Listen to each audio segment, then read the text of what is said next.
Hingga 30 km di atas permukaannya, bumi kita diselimuti oleh suatu gas yang berfungsi sebagai pembatas antara bumi dengan radiasi sinar ultraviolet dari matahari.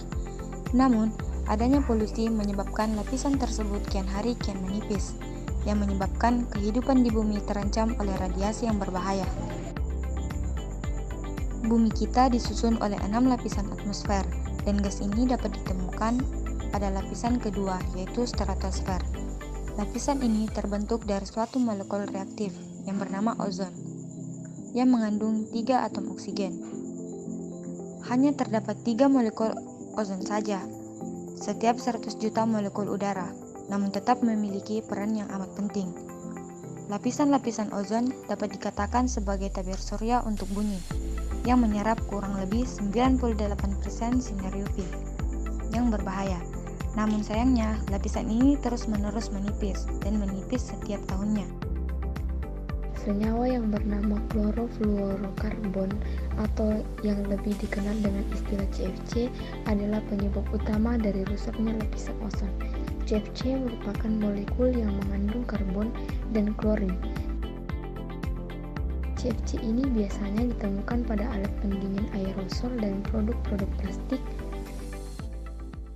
Ketika CFC terkena sinar ultraviolet di atmosfer akan terpecah menjadi senyawa, yaitu klorin, lalu kemudian bereaksi dengan oksigen pada ozon dan memecah molekul ozon.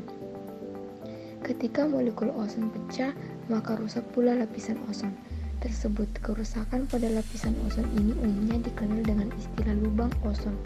Namun sebenarnya bagian yang rusak tidaklah terbentuk seperti lubang, melainkan terbentuk seperti tambah yang tipis dengan bagian yang lebih tipis di dekat pangkalnya.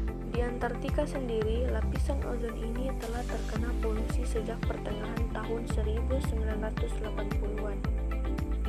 Suhu yang rendah menyebabkan reaksi perubahan CFC menjadi klorin meningkat. Sekitar 90% dari CFC di atmosfer merupakan emisi dari industri. Pada tahun 1989, Montreal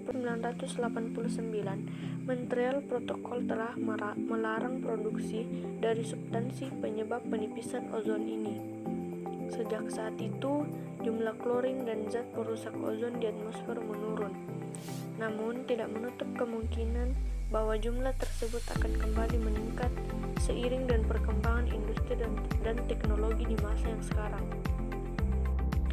Untuk itu, diperlukan kesadaran kita untuk menggunakan produk berbahan dasar CFC secara bijak, sehingga lapisan ozon kita tetap terjaga dan tidak mengalami kerusakan di masa yang akan datang.